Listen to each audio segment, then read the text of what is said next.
सभी भाइयों को नमस्कार। मुझे पता है मैं काफ़ी लेट वीडियो अपलोड कर रहा हूँ, पर अभी मैं विजयनगर एम्पायर के डॉक्यूमेंट्री पे काम कर रहा हूँ, जो मैं आपके सामने बहुत जल्द प्रस्तुत करूँगा।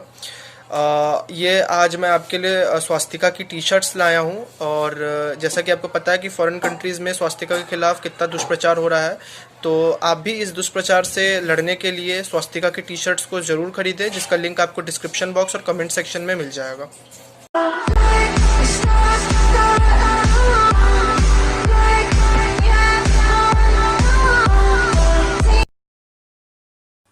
नमस्कार मित्रों, एक बार फिर से स्वागत है आप के हमारे इस नए एपिसोड में। तो क्या आपको पता है 1857 में भारत में रानी लक्ष्मीबाई और कई प्रसिद्ध राजाओं और आम जनता ने मिलकर फिरंगियों के विरुद्ध एक लड़ाई छेड़ दिया था। इस विद्रोह की शक्ति का अनुमान आप इस बात से लगा सकते हैं कि ये पूरे भारत में आग की तरह फैल चुका था। तो आज के वीडियो में हम ये जानने वाले हैं कि इतने बड़े लेवल के विद्रोह को ये फिरंगी दबाने में सफल कैसे हो जाते हैं। वीडियो स्टार्ट करने से पहले ही मैं आपको बता दूं कि अगर आपको ऐसे वीडियोस में इंटरेस्ट है तो हमारे चैनल को सब्सक्राइब करें, क्योंकि हमारा चैनल सर्च लिस्ट में नहीं आता है।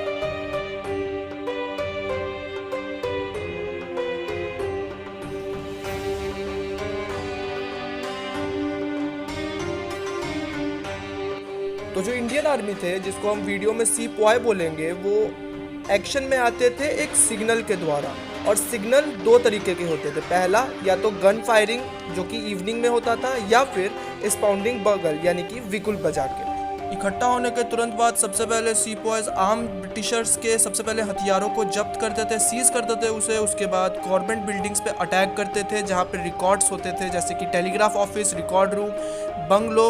उसके बाद सारे रिकॉर्ड्स को जला देते थे और ट्रेजरी को भी लूट लेते थे। जो भी ब्रिटिशर्स से मिला रहता था वो ऑटोमेटिकली सीपॉयज का टारगेट बन जाता था, चाहे वो इंडियन ही क्यों ना हो। और सबसे बड़ी बात इस विद्रोह की ये थी कि इस काल में हिंदू और मुस्लिम ने एक हो के विद्रोह का समर्थन किया था। इस रिवोल्ट ने अंग्रेजों के नाक में दम तब किया जब लोकल पीपल भारी संख्या में इस विद्रोह को ज्वाइन करने लगे। मेजर टाउन जहाँ पे रिवोल्ट सबसे ज्यादा देखने को मिलता था वो है लखनऊ, कानपुर और बरेली। विद्रोह की आग अब कुछ इस कदर फैल चुकी थी कि वो मनी लैंडर्स और अमीर लोग जो कि ब्रिटिश के मदद करते थे कहीं ना कहीं से, वो भी अब सीपॉयज का टारगेट बन चुके थे। In the month of May and June, British have no answer of the action of rebels, so they tried to save their own lives.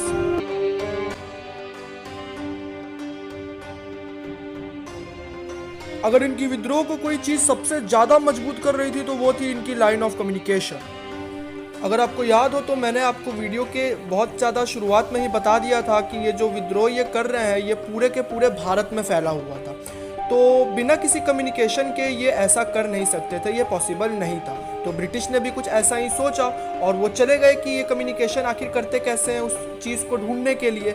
और आज तक ब्रिटिश के किसी भी पेपर के द्वारा, मतलब बहुत सारी पेपर को स्टडी किया गया और बहुत सारे बिल्स को उनके स्टडी किया गया है हमारी लोगों के द्वारा, पर आज तक जो है हमें ये बात पता नहीं चली और ना ब्रिटिश को ये बात पता चली कि ये जो कम्युनिकेशन टेक्निक थी वो कैसी थी। तो इस चीज़ का आंसर करना थोड़ा सा डिफिकल्ट है।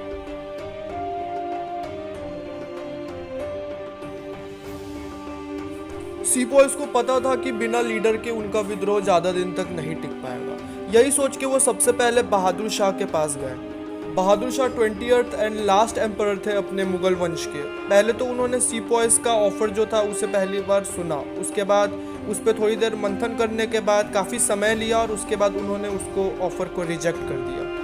रिजेक्शन सुनने के बाद कुछ सीपॉयज रेड फोर्ट गए और उन्होंने कोर्ट के जो नॉर्मल एटिक्वेट्स यानी शिष्टाचार थे उसको मानने से भी सख्त इनकार कर दिया। बहादुर शाह ने सोचा कि अब वो बूढ़ा हो चुका है और उसके पास ज़्यादा ऑप्शन नहीं बचे हैं, इसलिए सीपॉयज का लीडर बनने में ही उसका फ़ायदा है। उसके बाद इसी तरह लोकल टाउन के पीपल और सीपॉयज ने कानपुर के नाना साहब जो कि पेशवा बाजीराव दो के सक्सेसर थे, उनको भी लीडर बनने के लिए मजबूर किया। Similarly in Jhansi, the Rani was forced by a popular pressure around her to assume the leadership. रानी लक्ष्मीबाई के लीडर बनने के बाद बिहार के आरा में एक लोकल जमींदार जिनका नाम था कुंवर सिंह, वो लीडर बने।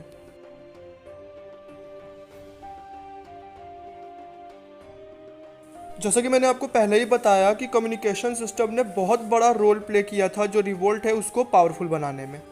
पर यहाँ पे विद्रोह को जो चिंगारी देने का जो मेन काम था वो किया था र्यूमर्स एंड प्रोफेसीज ने। जी हाँ, rumours and prophecies play biggest part for the people in action.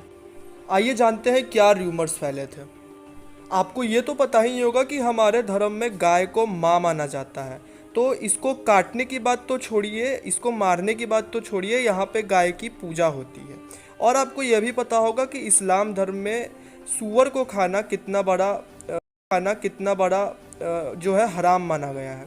तो जो उस टाइम के जो इन फील्ड राइफल्स होते थे और उसके जो कार्ट्रेज होते थे, उस कार्ट्रेज को बाइट करके उसका एक लेयर हटा के फिर उस कार्ट्रेज को फायर करने के लिए जो है यूज़ कर सकते थे। तो र्यूमर ये फैला कि वो जो कार्ट्रेज का वो जो लेयर है वो काऊ और पिग के फैट यानी कि गाय और सूअर के मांस से बना है। सो ऑब्वियसली ये बात कोई छोटी मोटी तो थी नहीं, तो इस बात पे हिंदू और मुस्लिम दोनों भड़क गए और बोला कि biting those bullets will corrupt their caste and religion, referring to cartridge of Enfield rifle जो उनको दिया गया था। अब ज़्यादातर ब्रिटिश आर्मी में तो इंडिया नहीं थे, अब वही हथियार उठाने से अगर मना कर देंगे तो फिर ब्रिटिश एम्पायर का क्या होगा। तो इस सिचुएशन को देख के British try to explain sepoys that this was not the case, लेकिन जो र्यूमर्स थे वो तो जंगल की आग की तरह फैल चुके थे।